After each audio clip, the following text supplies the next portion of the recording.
Ed here with the Digital Digest, and today I wanted to share a quick comparison, very initial, of the Lenovo Yoga 9i 14-inch 2-in-1 with the 1-year-old HP Spectre X360 13t.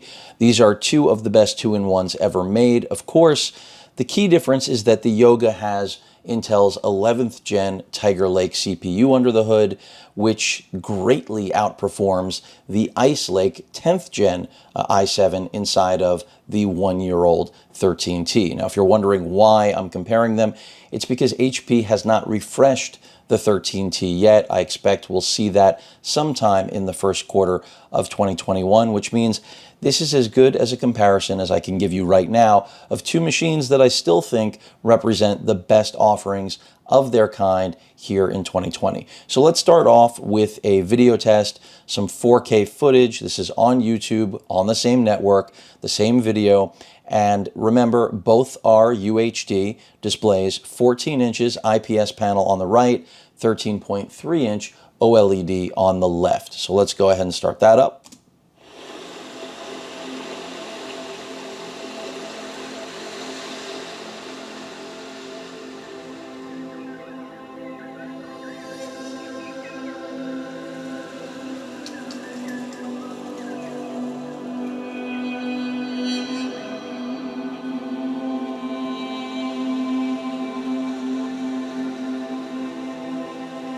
And now for the audio portion of this, I'm going to go ahead and mute the HP machine, okay? So now the audio you're hearing is just from the Yoga.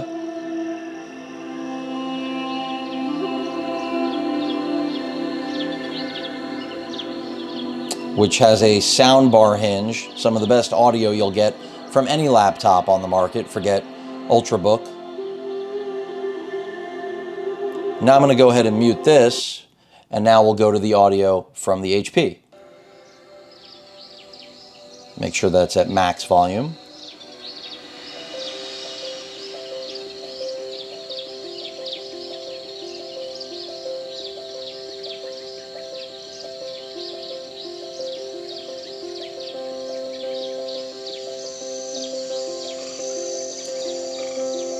And I'm going to stop it there. I think you already can see, at least from a display perspective and audio, so really multimedia, presence, which one is probably more compelling. So in my opinion, both panels are fantastic. I personally prefer having UHD. A lot of you out there will prefer going with 1080p versions of either of these machines for battery life reasons. Completely understandable. For me, proofing any 4K video is more important to me right now than battery life, especially since both of these recharge so quickly. But I will say, which you probably could have guessed, the 1-year-old AMOLED panel on the left, on the 13T, is superior to the IPS panel on the right. And that's just because it's nearly impossible for an IPS panel to truly compete with anything similar to an organic light emitting diode display. It just, OLED is the boss of display technology. It has been for many years now. And whether we're talking about contrast, color accuracy, gradient, all of that, it's always better, for the most part, in OLED displays. So that should have been evident from the playback. In fact, the HP actually has color profiles that you can select from for whatever color space, color science you want to work inside of. That doesn't exist with the Yoga. You probably also noticed how much better the audio was on the 9i because of that sound bar. This is the same story from last year with the C940 comparison that I did. The audio was significantly better then, and that's still true today. Not only much louder, but the soundstage is more rich, balanced, really something you wouldn't expect from a laptop, let alone a 2-in-1 Ultrabook. So we've gotten that out of the way. Let's talk about the rest. And, there's really only so much that I can discuss on this so far because it is so initial, but When it comes to battery life, things are pretty similar here between these two machines. Of course, the 14-inch Lenovo Yoga weighs a little bit more than the 13T, but that's because it's larger. Now, it is smaller than the C940 of last year, so that is to its benefit. But for me personally, I still prefer the form factor of the Spectre because for those of you that followed my coverage last year, you know one of the key, at least reasons for me preferring the HP, other than its beautiful display, despite its mediocre audio, and it is really mediocre, is that it can fit in a bag that the C940 and now the 9i still cannot fit into. So, for example, I have a lot of camera gear bags that support what used to be a slot for a tablet, generally speaking, an iPad. And the HP can fit in that. Of course, the Yoga cannot. And even though they've gotten it smaller, and it's definitely, in my opinion, a much better offering than last year's C940, it's not worlds apart, but from a performance standpoint, style standpoint, and of course, the form factor, it is a major improvement. So that's something to be aware of. So again, portability goes to the 13T. Now, when we talk about raw performance on the processor, as well as the integrated graphics, the Iris Plus and the XE solution with Tiger Lake, there is a huge difference. So I mentioned this in my update on the Lenovo. Essentially, when it comes to raw processor performance, clock speed has been boosted tremendously. Even though both of these are quad-core chips, the actual clock speed available on the Tiger Lake side as opposed to Ice Lake is another universe. Now, I'm not exactly sure on the TDP of the CPU inside of this Yoga, but based on what I'm seeing, I'm leaning towards that it's higher wattage than we likely would expect from an Ultrabook. But I'm still not going to give you any answer there because I can't give you one with any form of true certainty. But what I can tell you is that the Yoga with the Tiger Lake CPU does basically destroy the Ice Lake processor. Now, when I say destroy, you have to put that into proper context. I mean that if you're going to do any photo or video editing, Tiger Lake is not night and day, but 40 to 50% faster, at least for me working in Vegas right now, Vegas Pro 17, which does have the ability to leverage the actual hardware. There is hardware acceleration for video encoding. So keep that in mind. That's a very compelling thing for me. It almost makes me want to dump the HP instantly, but you have to remember, I didn't buy the HP to be a video rendering machine. It's just good to have in a pinch when I want to do editing. But that already gives you an idea of the actual difference between Tiger Lake and Ice Lake. And then when we talk about gaming, so I've only done limited gaming on this and really don't game that much at all on the HP, but I can already tell you one of the biggest pluses, not to be cute, of the HP was the integrated Iris Plus all of a sudden giving us Ultrabooks that could actually play games. Granted, at 720p, 1080p if you were lucky, all low settings, but you historically could not do that on an Ultrabook. It just was not possible. Here, performance is in another league. I mean, as I mentioned in my update on the 9i, Call of Duty World War II, I'm able to play and hold reasonable frames at 1080p. That is not going to happen on the Spectre. I can play the game, but not at 1080p with the performance that I'm getting out of the 9i. It's just not possible. So Tiger Lake versus Ice Lake, it's going to vary based on the wattage of the actual CPU. I think not only does Tiger Lake, of course, in raw performance, destroy, for the most part Ice Lake, I mentioned earlier that in battery performance, these are about the same. Now, that's where Tiger Lake has another trick up its sleeve because, at least in theory, the concept is that Tiger Lake should be able to deliver the same actual performance as Ice Lake, but with much higher efficiency. Now, I haven't seen that yet, but in theory, again, that is supposed to be yet another huge advantage of the different wattage profiles for Tiger Lake and the flexibility of its power consumption, the power to performance ratio. In terms of thermals, the HP is still the hotter machine, more likely to throttle. and fans kick on. Both of them are completely silent right now. That's the good news, is that really only under load are they going to get hot, are they going to get loud. And even still, as I said, both of these right now idling are silent. I've seen a lot of machines that when they idle make noise. You don't have to worry about with either of these.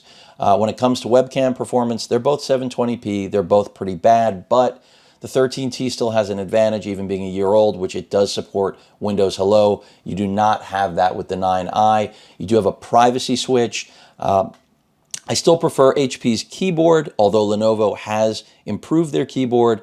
There are some things beyond the actual physical tactile feel of HP's keyboard that, not only can Lenovo not beat, but there are physical buttons on here that I wish Lenovo had that it's going to be hard for me to walk away from, like the physical mute button having an LED light notification that hopefully you can see. Does not exist here, and I actually happen to really care about that. Some people think that's a marketing gimmick. It is not for me. The same applies to the muting of the microphone. Those are important because that means I never have to go to check. I can physically see with my eyes whether or not sound or microphone or both are actually muted. And that's important, especially in the world of a pandemic, right? I mean, you're on a Zoom call, you want to make sure your mic is muted, you want to make sure your audio is muted in certain scenarios.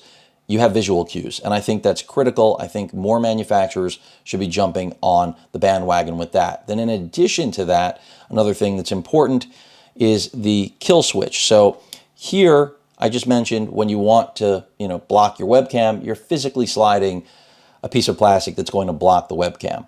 HP has a physical switch on the side, but it turns it off. It actually takes the power source away from the camera. I much prefer this method. Some people might not trust it. I don't know. But for me, that is the better solution than a piece of plastic sliding.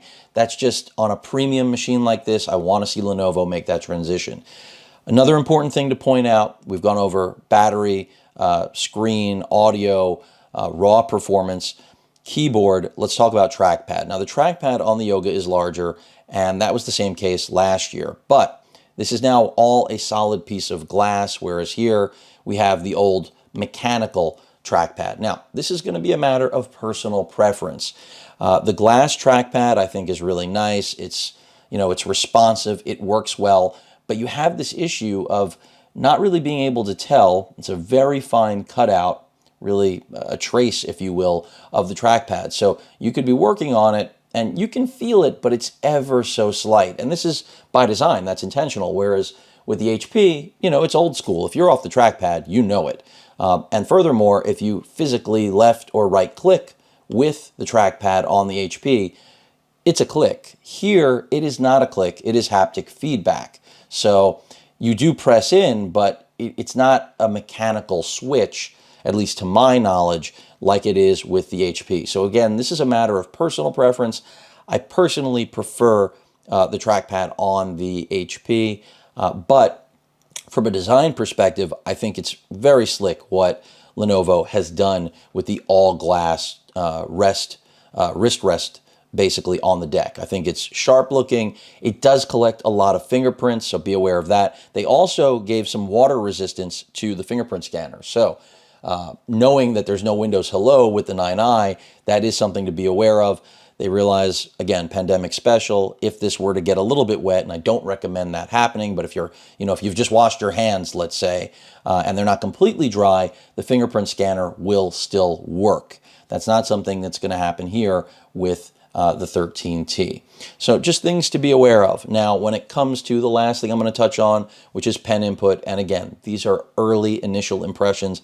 I have not done enough benchmarking and overall spent enough time with these machines to really give the full comparison, but this is, I know a lot of you are wondering, pen input is better on the Yoga. Now, that's not surprising. You're talking about N-Trig versus Wacom, however you want to pronounce it. There is a significant difference in overall performance, generally speaking, between those two. But at the same time, over the years, they've gotten closer and closer in performance, especially once Microsoft essentially took over Entrig and made that the backbone of the Surface line of products for pen input. So at the end of the day, when we're looking at pen input performance, I think they're too tight for me to call right now. My fiance, who is the artist, professionally speaking, does prefer the performance on the Lenovo, but it's not by a large enough margin for me to tell any artist to dismiss the Spectre, because she still feels that they are really close in terms of overall performance. And they're more limited actually by the lack of support, Sketchbook being an example, that it's just really not optimized for Windows the way it is for tablets. And that's not on the manufacturers, that's really on Microsoft and, of course, Autodesk. So something to be aware of. But in Lenovo's favor, of course, the garaged pen is a big deal. I mean, to have it always living in the back of your machine makes it incredibly convenient, but it also comes at the cost of making it not feel like a pen. So that's a trade-off. Whereas with, of course, the HP, you're getting an actual, stylus that is the size of a legitimate pen. So that's just something to be aware of. Touchscreen capability is a wash on both. You already know I think the display here is better. Now, another thing I want to talk about are ports. And then that pretty much wraps up at least today's initial comparison. So we've got two Thunderbolt 3 ports on this machine, the kill switch, a micro SD card reader, and then on the left side we have a Type A USB port, and of course headphone, microphone combo jack, and our power button. And as you've already seen in the past, I've said this machine gets hot, it has ventilation here, it has ventilation here. It still could use some more. The Yoga, on the other hand, a little bit cleaner. All of the ports are on the left side. We've got two Thunderbolt 4 ports. Now, in terms of practical difference in today's marketplace, you're not going to see a huge difference. One Type A port, headphone, microphone, combo jack, and then a power button on the right side. And as I've already shown you, the garaged pen sits right behind it. But that is it on this machine. The speaker bar hinge, I already said, best in class audio. That's true of the 15-inch that I'm also reviewing right now. And this, it will get hot. You can see it is a bit of a fingerprint magnet with this matte black finish. The mica color, or mica, however it's pronounced, I think fared a little bit better with fingerprints than this. It's part of the reason I go with the silver color on the HP as well. Just does a better job on not looking filthy. Something to be aware of as a consumer. But this machine has been running cooler, but also, as I mentioned, under load, it will get hot, it will get loud. I can't speak to throttling yet. I know a lot of you are curious about that. I'm just not there in the review process. As far as the leather cover here, totally a matter of personal preference. I mentioned this in my update and my unboxing. I am worried, though, that the leather will get stained or discolored or something like that, and that just won't happen with metal. So kind of wish it was aluminum. They do have the option, so you don't have to go with leather, but this is the the pre-built that if you were to walk into Best Buy, preferably do curbside for your safety please, or get it shipped, this is the pre-built for $16.99. Now let's talk about pricing, because that's where things really end. And by the way, Wi-Fi 6 on both of these. I have not seen any issues with wireless performance regarding Wi-Fi or Bluetooth on either of these machines. Of course, one is a year old, the other is brand new. So pricing. Because Ice Lake is a year old, you're going to get a much lower price point. In fact, I think I saw the i5 version of this machine with full HD display yesterday on sale for $699. Granted, only 8 gigs of RAM. By the way, the RAM on both of these, soldered. You cannot upgrade it. You can upgrade the NVMe drive. This one is a custom build, has a 2 terabyte. This, again, the pre-built that's being shipped, if you want to pick this up immediately, comes with a 0.5 terabyte NVMe. In terms of storage performance, it's pretty much a wash. Granted, Tiger Lake was supposed to bring us the 4th gen performance. I haven't seen any benefit here, and I don't believe that this is a 4th gen PCI Express NVMe drive. So that's just something to be aware of. But pricing, as I was focusing on, goes to Ice Lake because it's a year old and you're going to pay a lot less for it. Now, I didn't look to see what this particular custom build, again with the i7, 16 gigs of RAM and 2 terabytes, is selling for from HP. Back when I bought it, it was over $2,000, roughly right around $2,000. But I'm sure now you're probably looking at something more around 12 to 1300. I'm guessing, I haven't looked, but that's probably where pricing sits for this machine now. So what it ultimately comes down to, and that's why I'm not calling this my full comparison, is what is your budget going to land you with? You know, if budget is not an issue, then obviously the newer hardware is going to be the better choice. For me personally, I likely will be waiting for HP's refresh of this machine because still, as good as the Yoga has gotten, it can't, as I said, the portability factor, that's the balance for me. It's the portability and the power, you know, zero compromise essentially. And when it comes to thickness, these are both right around the same. You can see they are very close when it comes to thickness. But having no SD card reader on the Yoga, I'm not in love with that. I wish Lenovo would put it on there. But anyone who's watched my previous comparison with the C940 already knows that, so it's nothing new. But again, from a pricing perspective, if you're in the market for a laptop right now and budget is your determining factor, you will not regret going with the 13T in spite of the fact that it doesn't have the processing power or gaming chops of the brand new 9i 14, because again, the difference is significant, but how much are you really gaming? How much are you really photo or video editing on these? What is your primary use? If you are planning on really doing a lot of gaming, photo and video editing, then absolutely the Yoga's the winner, or hold out for the 13T refresh. But that's literally 3 months away at least, I'm guessing. If it's sooner, great. I haven't heard anything yet from HP. I am still waiting on the 14T, which is their 13.5, 3000 by 2000, 3 by 2 aspect ratio version of this machine. That should be very interesting, but it still is not going to have the same processor as the Yoga 9i, so keep that in mind. Again, I called this a quick comparison. It's not, and I kind of have gone through a lot, but I'm not there yet. I'm going to end this video by saying that, of course, we know Ice Lake is going to be less expensive. It's been on the market for a year, but I'm not, even though I've stressed that I prefer the OLED, I prefer the keyboard on the HP. There are a lot of things I prefer about what HP has done here. I'm still not done reviewing the 9i 14 to tell you that just because it won't fit in my camera gear bag, it's not like I'm traveling anyway, right?